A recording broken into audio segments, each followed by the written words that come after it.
నమస్తే, welcome to Bharati TV. నేను బాపయ్య. నా గొంతు కోసావు, పోలీసుగా ఉన్న బాగుండేది అని చెప్పేసి ఈ వీడియోకి నేను ఒక టైటిల్ పెట్టాను. అంటే వైఎస్ఆర్ కాంగ్రెస్ పార్టీ నేత, మాజీ ఎంపీ గోరంట్ల మాధవ్, వైఎస్ఆర్ కాంగ్రెస్ పార్టీ అధినేత, మాజీ ముఖ్యమంత్రి, పులివెందుల ఎమ్మెల్యే జగన్మోహన్ రెడ్డిని పట్టుకొని నా గొంతు కోసావు జగన్ నువ్వు, నేను పోలీసుగా ఉన్నా బాగుండేది అని చెప్పేసి అంటున్నట్టుగా తమ్నైల్లో కూడా పెట్టాను. నిజానికి గోరంట్ల మాధవ్ ఓపెన్గా అలా అన్నాడా అంటే అనలేదు, కానీ జగన్మోహన్ రెడ్డి నా రాజకీయ జీవితాన్ని పూర్తిగా నాశనం చేశాడు, అసలు నేను పాలిటిక్స్లోకి రాకుండా పోలీసుగానే కంటిన్యూ అయినా బాగుండేది, ఈ పార్టీకి నేను ఏసీపీనో అయ్యి ఉండేవాడిని అని చెప్పేసి అయిన వాళ్ళందరి దగ్గర చెప్పుకొని, సన్నిహితులందరి దగ్గర చెప్పుకొని, స్నేహితులందరి దగ్గర చెప్పుకొని లవ్వో దివ్వోం అంటున్నాడంట గోరంట్ల మాధవ్. అసలు ఏం జరుగుతుంది హిందూపూర్లో అని చెప్పేసి ఒకసారి మనం చెక్ చేసే ప్రయత్నం చేద్దాం.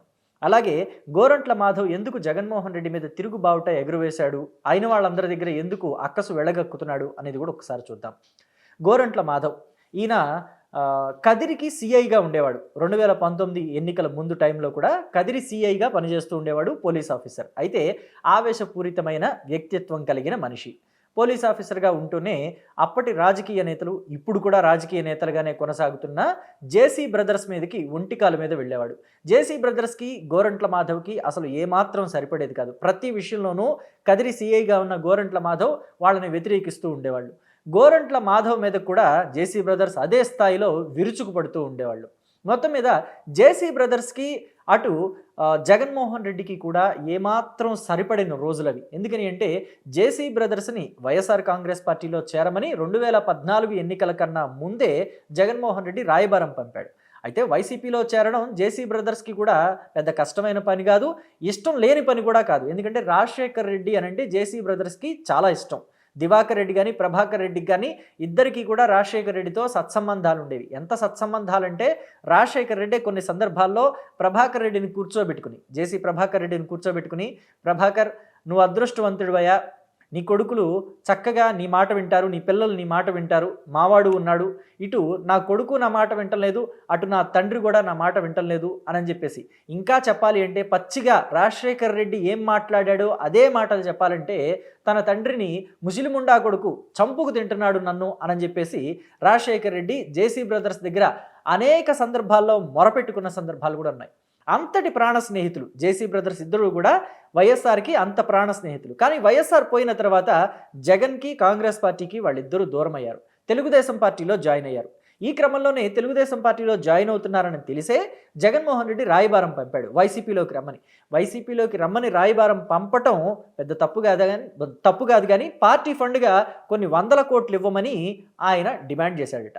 నీకు మేము కప్పం కట్టేదేంటి, ఇదే సీమలో మేము కూడా ఉంటున్నాం, మాకంటూ ఒక రాజకీయ చరిత్ర ఉంది, మేము ఎవరికి డబ్బులిచ్చి పార్టీల్లో చేరాల్సిన అవసరం లేదు, మేము రాము, నీకు మాకు రామ్ రామ్ అని చెప్పేశారు జేసీ బ్రదర్స్. దీంతో జగన్మోహన్ రెడ్డి పేకల వరకు కూడా కక్ష పెంచుకున్నాడు. ఎందుకంటే అనంతపురంలో జేసీ బ్రదర్స్ హవా మామూలుగా ఉండదు. అధికారంలో ఉన్నా, వాళ్ళ అధికారంలో లేకపోయినా వాళ్ళ పదవులకు వచ్చే ఢోకా ఉండదు, ప్రజల్లో వాళ్లకు ఎటువంటి ఇది ఉండదు. అంటే వాళ్ళ పరపతికి ప్రజల్లో ఎక్కడా కూడా తగ్గదు. సో ఈ క్రమంలోనే జగన్మోహన్ రెడ్డి అలాంటి లీడర్స్ని పోగొట్టుకున్నానే చేజేతులు అని చెప్పేసి ఒక పక్క బాధపడుతూనే ఇంకో పక్క ఉక్రోషం కూడా పెంచుకున్నాడు. ఇక 2019 ఎన్నికల మధ్యకి వచ్చేసరికి జగన్మోహన్ రెడ్డికి వాళ్ళ మీద కోపం తారాస్థాయికి వెళ్ళింది. ఇదే క్రమంలో గోరంట్ల మాధవ్ కూడా జేసీ బ్రదర్స్ మీదకి వెళ్ళడం మొదలుపెట్టారు. శత్రువుకి శత్రువు మనకి మిత్రుడు అంటారు కదా, ఈ లెక్క వేసుకునే జగన్మోహన్ రెడ్డి గోరంట్ల మాధవ్ను పిలిచి టికెట్ ఇచ్చి మరి తన పార్టీలో జాయిన్ చేసుకున్నారు. హిందూపురం ఎంపీగా 2019 ఎన్నికల్లో గోరంట్ల మాధవ్కి టికెట్ ఇచ్చారు. ఆ టైంలో ఫ్యాన్ గారి బాగా వేస్తుంది, పైగా ఒక్క ఛాన్సు అక్క ఫ్యాన్ గుర్తు, అన్న ఫ్యాన్కి గుర్తుకే ఓటు వేయండి అని చెప్పేసి జగన్మోహన్ రెడ్డి ఒక్క ఛాన్స్ అని చెప్పేసి అడగటం చాలా సెన్సేషన్ క్రియేట్ చేసింది కదా. సో అందరూ కూడా ఒక ఛాన్స్ ఇద్దాం రాజశేఖర్ రెడ్డి బిడ్డకి అని చెప్పేసి అనుకున్నారు. అలాగే ఒక్క ఛాన్స్ వేవ్లో గోరంట్ల మాధవ్ కూడా గెలిచాడు. అయితే గోరంట్ల మాధవ్ నేను ఒక్క ఛాన్స్ వేవ్లో గెలిచాను అనే రియాలిటీని తెలుసుకుని ఉంటే బాగుండేది, కానీ ఆ రియాలిటీని తెలుసుకోకుండా ఇదంతా తన హీరోయిజమే అని చెప్పేసి తోలుమందం వ్యవహారంతో ఆయన ఎగిరెగిరి పడ్డాడు. ఎగిరెగిరి పడడం కూడా ఎలా ఎగిరిపడ్డాడంటే ఒక కియా లాంటి ఇంటర్నేషనల్ కంపెనీ మేనేజ్మెంట్, అంటే ఆ కంపెనీకి సంబంధించి అనంతపురంలో మేనేజర్లు వాళ్ళు ఉంటారు కదా, వాళ్ళని వేలు పెట్టి చూయించి మరి ఆ సీఈఓలో ఎండీలో ఎవరో ఉంటారు కదా ఆ కంపెనీకి సంబంధించిన వాళ్ళు ఉన్నతాధికారులు. సో ఆ ఉన్నతాధికారుల్లో ఉన్నతమైన పోస్టుల్లో ఉన్న ఎంప్లాయీస్ని కూడా వేళ్లు చూయించి బెదిరించడం మొదలుపెట్టారు. కియా ఎక్స్టెన్షన్ సమయంలో ఇవన్నీ కూడా ఫోటోలు వైరల్ అయ్యాయి. అయితే ఈ క్రమంలోనే కియా సంస్థకి సంబంధించిన అనుబంధ సంస్థలు ఉంటాయి కదా, ఆ సంస్థకి సంబంధించిన అనుబంధ సంస్థలన్నీ కూడా చెన్నై, బెంగళూరు అటు పారిపోయినాయి. మన ఏపీకి రావాల్సిన సంస్థలు, మన ఏపీలో పెట్టుబడులు పెట్టాల్సిన సంస్థలు కూడా పారిపోయినాయి. అయితే ఇది మాత్రమే కాకుండా గోరంట్ల మాధవ్ ఇంకా వైరల్ అయిన విషయం ఏంటో మీ అందరికీ తెలిసిందే. విప్పి చూపించకూడని అన్నీ చూపించి ఆ తర్వాత అవి నావి కాదు, కావాలంటే మళ్ళొచ్చి చూసుకోండి విప్పి చూపిస్తానని చెప్పేసి ఆయన ఎంత చండాలంగా మాట్లాడారో మనమంతా కూడా చూసాం. పర్సనల్ వీడియోస్ వైరల్ అయిన తర్వాత కూడా జగన్మోహన్ రెడ్డి గోరంట్ల మాధవ్ని పక్కన పెట్టలేదు.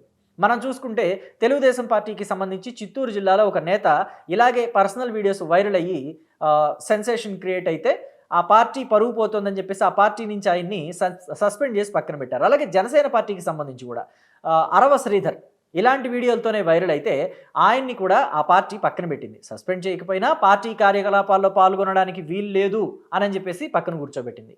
మొన్నటికి మొన్న పుట్టా మహేష్ యాదవ్ ఆయన్ని కూడా పార్టీ కార్యకలాపాలకి కొన్నాళ్ల పాటు దూరంగా ఉండాలి అని చెప్పేసి తెలుగుదేశం పార్టీ సూచించింది. కానీ జగన్మోహన్ రెడ్డి అలాంటి సూచనలు ఏమీ గోరంట్ల మాధవ్కి చేయలేదు. గోరంట్ల మాధవ్ని చంకనెక్కించుకునే తిరిగారని చెప్పాలి ఒక్క మాటలో చెప్పాలంటే. ఎందుకంటే ఇలాంటి దగులుబాజీ పనులు, దరిద్రపు కొట్టు పనులు చేసిన వాళ్ళని ఏ పార్టీ అయినా సరే దూరంగానే పెడుతుంది. అయితే 2019 ఎన్నికల్లో తనకి టికెట్ ఇస్తాడనే అనుకున్నాడు జగన్మోహన్ రెడ్డి. కానీ జగన్మోహన్ రెడ్డి తనకి టికెట్ ఇవ్వకుండా ఉత్త చేయి చూపించాడు. అంటే మామూలుగా పల్లెటూరులో సామెత అంటారు కదా, ఉత్త విస్తరి పచ్చి మంచినీళ్ళు అని చెప్పేసి. అలాగే అయింది గోరంట్ల మాధవ్ పని కూడా. టికెట్ ఇవ్వపోయేసరికి బాగా హర్ట్ అయ్యాడు. సరే హర్ట్ అయితే హర్ట్ అయ్యాడులే అని అనుకున్నాడు. సరే కొత్త ఆవిడని తీసుకొచ్చాడు, శాంతి అని చెప్పేసి. శాంతానో జే శాంతానో ఉంది. ఆవిడ బెంగళూరులో కర్ణాటకలో సెటిల్ అయిన తెలుగు మహిళ.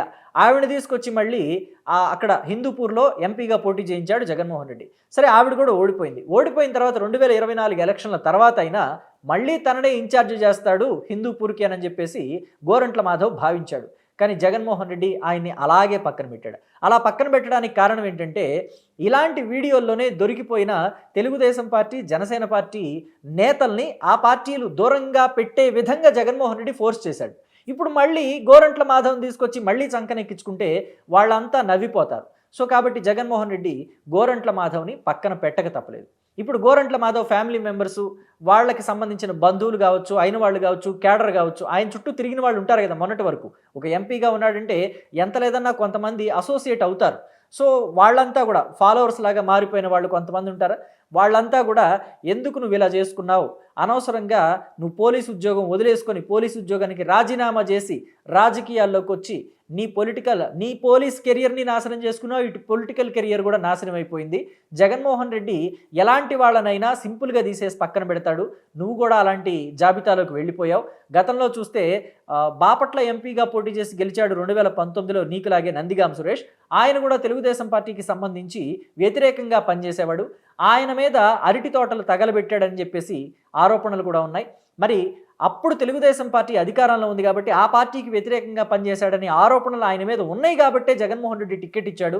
2024 ఎన్నికల్లో నీకులాగే ఆయన కూడా ఓడిపోయాడు. అయితే నీకు అసలు టికెట్ ఇవ్వలేదు. ఆయనకి టికెట్ ఇచ్చినా, బాపట్ల ఎంపీగా టికెట్ ఇచ్చినా నందిగాం సురేష్ ఓడిపోయాడు.